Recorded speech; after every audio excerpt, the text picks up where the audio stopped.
ትለቂኝ እንደሆነ ልቀቂኝ። በአንቺ ስተጥሩ አንተ ጥያቄ አትሆንም። ሌላው ደግሞ እነሱ አጠገብ ብትደርሺ እውነቴን ነው የምልሽ መፈጠርሽን እንድትረሺ ነው ማደርግሽ። በጣም ፈታ ያለችና ደስ የምትል ልጅ ናት። ሳስበው ለአንተ ደግሞ የሚስማማ እንደሱ አይነቷን አረጋሽ ለተው ግን በጣም እየበዛብኝ። ዝም በይ ጩልሌ ነገር በምትወደው ሰው ከመጡባት ከትላንትናው የባሰች ሰይጣን የምትሆነው አምራን እኔ ነኝ።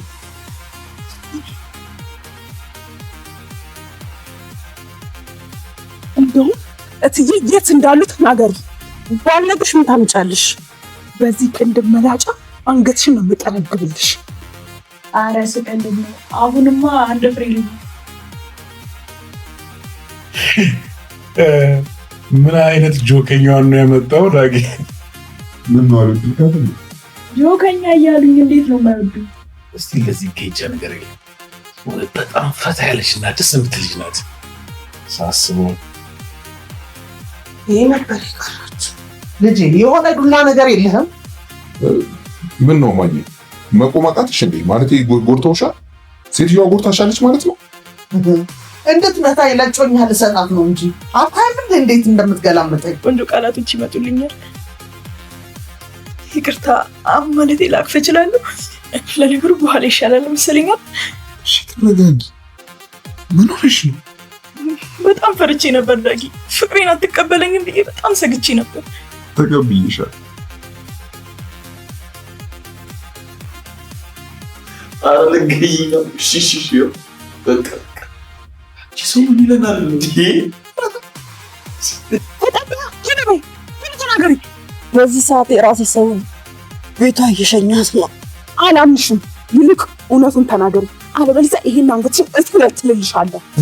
ምን ማድረግ ነው የምትሰራውን ነገር ታውቀዋለህ? በጣም ብዙ የሰደብከኝ አልመሰለህም እንዴ? አሁንም ቢሆን አንድ ነገር ልንገርሽ፣ ያ ኤርሚ የኔ ካልሆነ የማንም ቢሆን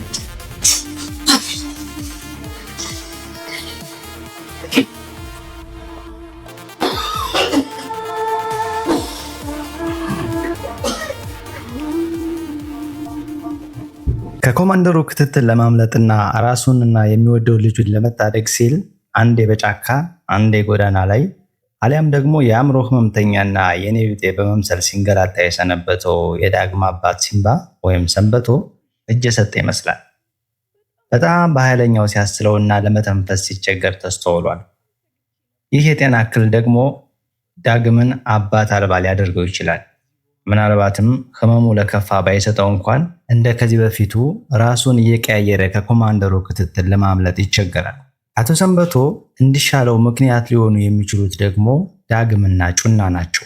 እነ ዳግም ወጥተው ጭውት ላይ እንዳሉ አሊያም ደግሞ መንገድ ላይ ያሉ ዕቃ ረስተው ሲምባን ሊያስታውሱትና ስልክ ሊደውሉለት ይችላሉ። ከዚያም ስልኩን ካላነሳ አሞት ሊሆን ይችላል ብለው ገምተው ሊደርሱለት ይችላሉ። በሌላ በኩል ደግሞ ሲምባ ዳግምንና ጩናን አብረው እንዲያድሩና ቁርስ በልተው እንዲለያዩ ሲገፋፋቸው የነበረ ቢሆንም ዳግም ግን ብዙም የገባው አይመስልም። ነገር ግን እራት በልተው አንድ ሁለት ሲሉና ጨዋታው እየደራ ሲሄድ የሚፈጠረው አይታወቅም። በዛ ላይ ጩና በጣም በጉጉት ልታልቅ ነው። ምናልባትም አንድ ሁለት ካሉ በኋላ ሞቅ ካላት በራሷ ጊዜ አብረን እንደር ብላ ልታፋጥጠውና የዳግምን ሀፍረት ልታጠፋለት ትችላለች። ጩና ካደገችበትና ከቆየችበት ሁኔታ አንጻር ንግግሯ ወጣ ያለ ቢመስልም ልቧ ግን የዋህና አፍቃሪ ትመስላለች። ለማንኛውም ያሳካላቸው ያዝልቅላቸው እንላለን። ዳግም የኮማንደሩን ሰራተኛ ማንነት ባለማወቁ ምክንያት አባቱ ሲምባ ከእሷ ጋር ያለውን ግንኙነት ባይወደውም በቀጣዩ ክፍል ግን የኮማንደሩ ሰራተኛ የናሆም እናት ፋንቱ መሆኗን ሲያውቅ ግብዳ የሆነ ድል እንዳጋጠመው ይሰማዋል። ምክንያቱም ፋንቱ የኮማንደሩን ሁኔታ ምን እየሰራ እንደሆነ፣ ምን እንዳወራ፣ ምን እንደበላ ሳይቀር ካስፈለገም መረጃዎችን አውጥታ ልትሰጣቸው የምትችለው እንቁ አጋዣቸው ነች። በዛ ላይ ሲምባ ነገሮች ከተስተካከሉለትና የሸጠቦ ገዳይ እንዳልሆነ ከተረጋገጠለት ቀሪ ስሩን ሲጨርስ ጥሩ ባልና ሚስት ሆነው ልናያቸው እንችላለን። በሌላ በኩል ደግሞ በየቀኑ ሰው ለማሳደድ ከምትከፍላቸው ሚሊዮን ብሮች ኪሳራ ይልቅ የአቶ ለይኩንን ቤተሰብ ለመጣል ዓላማ አድርጋ የተነሳችው ሰይጣን ሮማን የዶክተሩን እናት አግታ ስታንገራግር ከሰነበተች በኋላ ባለፈው ክፍል ግን ከአምራን ቀለል ካለች እንግርግሪያ ሳታመልጥ ኩምሽሽ ብላ ታይታለች። ወይዘሮ ሮማን የዋዛ ሰው አይደለችም። በመንገዷ ላይ እንቅፋት ይሆናል ብላ ያሰበችውን በሙሉ ለማስወገድ የማትፈነቅለው ድንጋይ የለም። ራሷን የማይድን በሽታ ታማሚ አድርጋ ስታማርት ምንም አይሰቀጥጣት። አቶ ተሰማንም በቁጥጥሯ ስር አድርጋለች። ቀጣዩ ተረኛና በቁጥጥሯ ስር ገብቶ ቤተሰቡን ችግር ላይ የሚጥለው ደግሞ ናሆም ነው።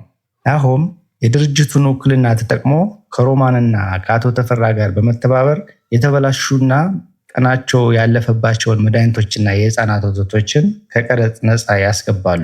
ይህ ደግሞ የአቶ ለይኩንንም ይሁን የአቶ ተሰማን ቤተሰብ አደጋ ላይ ይጥላል። በዛ ላይ ደግሞ የናሆምና የኑሃሚን ትዳር ጥያቄ ውስጥ ይገባል።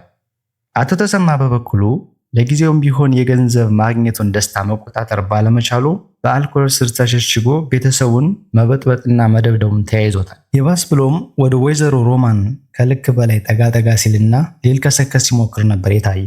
የአቶ ተሰማን ሁኔታ ላየ ሁሉ በጣም ይገረማል። ምክንያቱም ሁኔታው ከዚህ በፊት የሚቀምሰው የሚል ሰው አጥቶ ማደሪያ አጥቶ ጎዳና ላይ ወጥቶ መታከሚያ አጥቶ አቶ ለይኩንን አይነት በጎ ሰው አግኝቶ ውጭ ሀገር ድረስ ሂዶ ታክሞ የመጣ ሰው አይመስልም። በሱም ብሶ ደግሞ አቶ ለይኩንንም በህገወጥ ንግድ ስራ ላይ ካልገባ ብሎ አስቀይሞታል።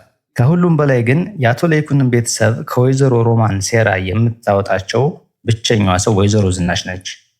ተንኮልን በማቀድም ይሁን በማክሸፍ ወይዘሮ ዝናሽን የሚያህል ሰው የለም። የትኛውም ሰው መጥቶ ቢለሳለስ ደግ ቢጫወት ለሌላው ሊሰራ ይችላል። ለወይዘሮ ዝናሽ ግን አይሰራም። ሁሉም ነገር በዝኑ ፊት ይፈተሻል፣ ይጣራል፣ ይመረመራል። ለዚህም የወይዘሮ ሮማን ሴራ ያን ያህል በአቶ ለይኩን ቤተሰብ ላይ ጉዳት የሚያደርስ አይሆንም። ውድ ተከታዮቻችን ለቻናሉ አዲስ ከሆኑ ሰብስክራይብ ማድረግዎን እንዳይረሱ። ይመቻችሁ።